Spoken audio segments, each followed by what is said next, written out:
I guess during this year's graduation, there was some discussion in Texas about whether or not the schools should allow religious speeches.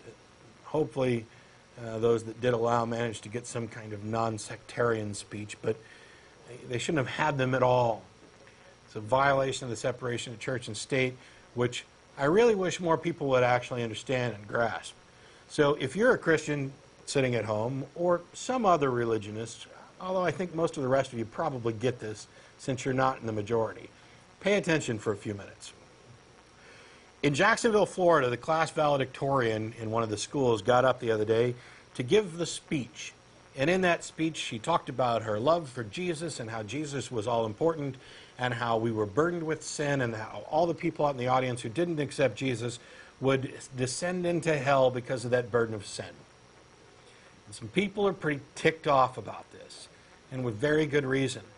There's no reason for us to take a good cause for celebration and turn it into a divisive piece of sectarian crap where you get to spew your moral high ground and threaten everybody else out there. It's obscene and it's absurd. A lot of schools, especially younger elementary schools, have what's known as backpack mail, where they send home flyers and things with the kids, the information that needs to get to parents. And some of it deals with school schedules and maybe lunch menus and special events. Some of it also deals with things that are going on in the community that are outside the school, but things that teachers or parents and students might want to know about. Maybe there's going to be some big picnic in the park, and they want to get the word out. A soccer game, whatever. But they had a good policy, one of these schools, that the message that you sent out in the backpack was not allowed to be partisan, sectarian, political, or religious. Good policy. Make sure that we're not marginalizing different groups. Make sure that we're not being divisive. And yet Jerry Falwell's organization went to the school district and said, you know what? We don't think this is really very fair. We'd like to remove this exclusion of religion so that we can actually hand out religious flyers and information to these kids. And the school district, and some of you out there won't believe this, said yes. Sure, you can do that. We had this completely workable policy, but now we're going to make an exception for religion. Despite the First Amendment, despite what's actually right, we're going to go ahead and make an exception. And if I'd have heard about this, I'd have ranted about it a long time ago. This is asinine completely, but that's okay. Because what happened was a few pagans from the Unitarian Universalist Church took advantage of this new decision and sent the kids home with some flyers about paganism. Guess what happened next? The Christians threw a fit. Some of them even threatened to sue, and they were sitting there talking about how, oh, this is terrible. You're poisoning the minds of our children. And oh, I've never laughed so hard in my life. Welcome to a wonderful taste of your own stupidity. You see, so many of these people falsely proclaim to support religious freedom and freedom of expression, and really all they care about is the freedom to express their religion. As soon as somebody else does it, it's a problem. Also, they sent these students home with some information on Camp Quest, or the Freethinkers camp, the camp where we don't bother to try and pump kids full of Jesus talk.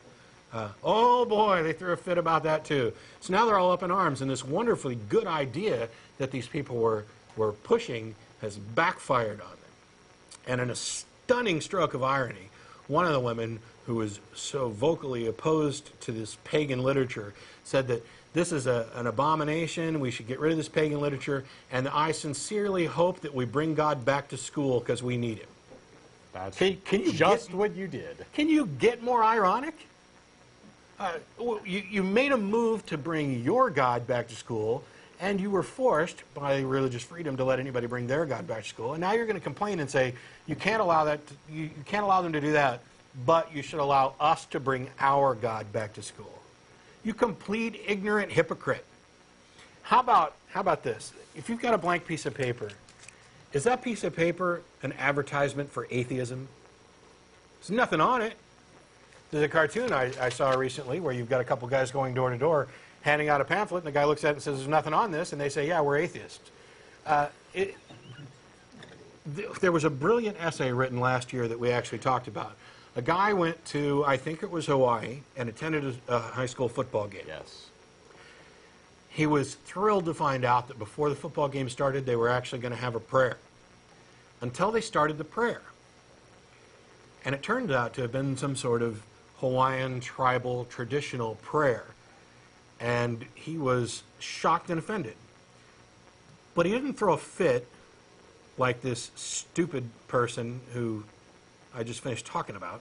What he did was he came to a very important realization, and that is keeping church and state separate protects everybody of all religions. This isn't about making sure your religion stays protected. It's about protecting everybody's right to believe what they want. It's about protecting everybody's free expression and everybody's free religion.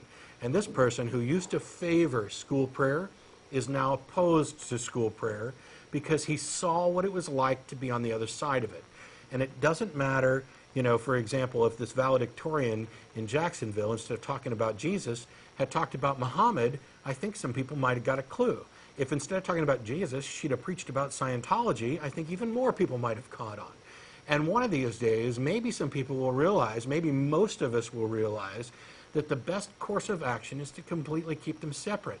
You can have a wonderful celebration, you can have a normal day, and have your own beliefs. You can even express them in public to other people who are interested. But when you're involved in official state-sponsored actions, when you're there to represent a diverse community, to actually be sectarian, divisive, most people start to get that. But what they don't get is that they often say we need some kind of nonpartisan appeal to God. Hello? It doesn't matter that you've removed your partisanship. You've ignored this one divide between your appeal to God and people who think that that's absolutely insane. Why would you need to appeal to God? Why do you need to tell us about the fact that you need to appeal to God? I'm not saying keep it all to yourself. You're free to proselytize. You're just not free to do it in public settings that are state-sponsored, like school graduations and things. There's no reason for it to be there. And everybody benefits if it's not. You maintain your rights. You maintain your beliefs. And you don't have to worry about yourself being offended or you offending someone else. That's the way you build a cooperative community. That's the way you have and express true freedom. And it's absolutely obscene to me to think that this is still going on, where people are trying to circumvent good laws, good rules. And then when it backfires, oh, wait a minute, I didn't think about that. Why don't you think before you act?